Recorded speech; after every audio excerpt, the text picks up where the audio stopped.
Assalamualaikum warahmatullahi wabarakatuh. Perkenalkan, nama saya Salma Fadila. Saya dari kelas 2C Pendidikan Fisika dengan NIM 12120700095. Di sini saya akan menyampaikan pemahaman saya mengenai materi muamalah. Muamalah secara etimologi yaitu dari segi bahasa berasal dari kata amala yu'amilu dan muamalat yang artinya saling mengamalkan, saling bertindak, atau saling melakukan. Jadi arti muamalah yaitu melibatkan lebih dari satu orang sehingga akan menimbulkan suatu hak dan kewajiban pada masing-masing individu. Kemudian dari segi istilah memiliki dua arti, yaitu dalam arti sempit dan dalam arti luas. Dalam arti sempit bisa diartikan sebagai kegiatan tukar-menukar suatu barang dengan menggunakan cara yang telah sesuai dengan aturan Islam yang juga bermanfaat. Sedangkan dari arti luas yaitu aturan Allah yang mengatur tentang masalah-masalah yang berhubungan antara usaha manusia dan manusia sendiri dengan jalan yang terbaik untuk mendapatkan kebutuhan jasmani.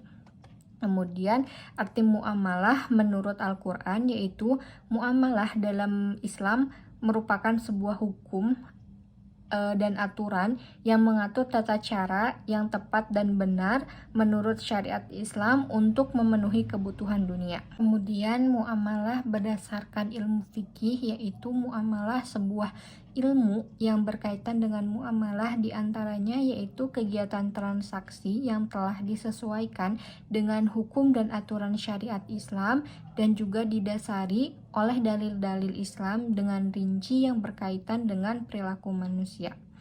Kemudian ada jenis-jenis muamalah, yaitu yang pertama ada siroh. Siroh merupakan suatu akad yang dimana kedua pihak yang melakukan kerjasama dengan tujuan untuk memperoleh keuntungan. Rukun siroh diantaranya barang harus halal, objek akad harus pekerjaan dan modal, dan pihak pelaku akad harus memiliki kecakapan melakukan pengelolaan harta. Kemudian yang kedua yaitu jual beli. Dalam hukum Islam, kegiatan ekonomi memiliki arti suatu kegiatan atau kesepakatan dalam menukar barang dengan tujuan untuk memilikinya selamanya. Syarat jual beli yaitu saat proses jual beli diantaranya berakal sehat, transaksi dilakukan atas dasar kehendak sendiri, dan penjual maupun pembeli harus punya akal, balik, dan lain sebagainya. Kemudian yang ketiga ada murobah. Murobah adalah transaksi atau pembayaran angsuran yang diketahui oleh kedua pihak, baik dari ketentuan margin, keuntungan atau harta pokok pembelian. Kemudian yang keempat ada sewa menyewa. Sewa menyewa atau dalam Islam disebut akad ijarah merupakan suatu imbalan yang diberikan kepada seseorang atas jasa yang telah diberikan, seperti kendaraan, tenaga, tempat tinggal, dan pikiran. Syaratnya yaitu barang yang disewakan menjadi hak sepenuhnya dari pihak pemberi sewa, kedua belah pihak harus berakal sehat, dan manfaat barang yang disewakan harus diketahui jelas oleh penyewa. Kemudian selanjutnya ada hutang piutang. Hutang piutang adalah menyerahkan harta dan benda kepada orang dengan catatan suatu saat nanti akan dikembalikan sesuai perjanjian.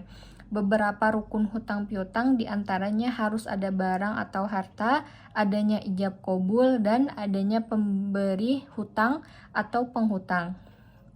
Kemudian salah satu hal yang harus dihindari ialah menjauhi riba. Riba merupakan penetapan bunga atau melebihkan jumlah pinjaman saat pengembalian berdasarkan persentase dari jumlah pinjaman pokok yang dibebankan kepada peminjam.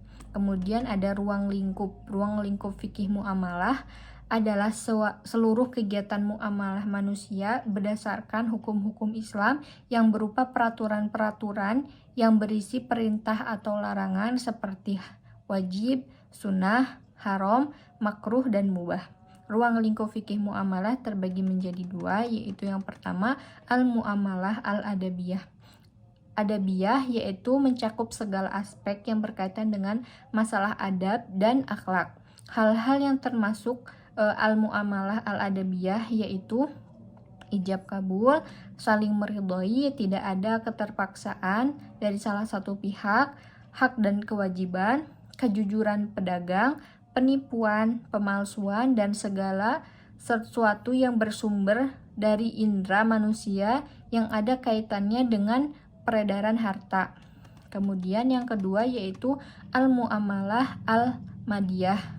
Madiyah yaitu mencakup segala aspek yang berkaitan dengan kebendaan yang halal dan haram dan subhat untuk diperjualbelikan, benda-benda yang menimbulkan kemadorotan dan lain-lain.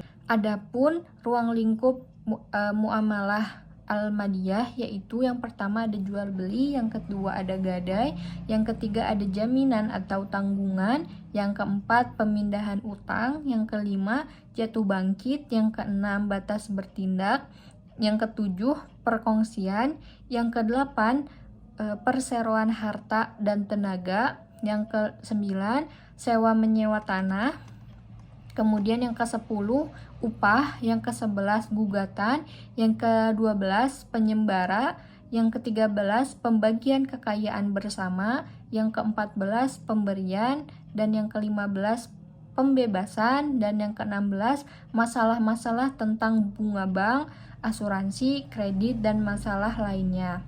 Mungkin sekian yang dapat saya sampaikan, kurang lebihnya mohon maaf. Wassalamualaikum warahmatullahi wabarakatuh.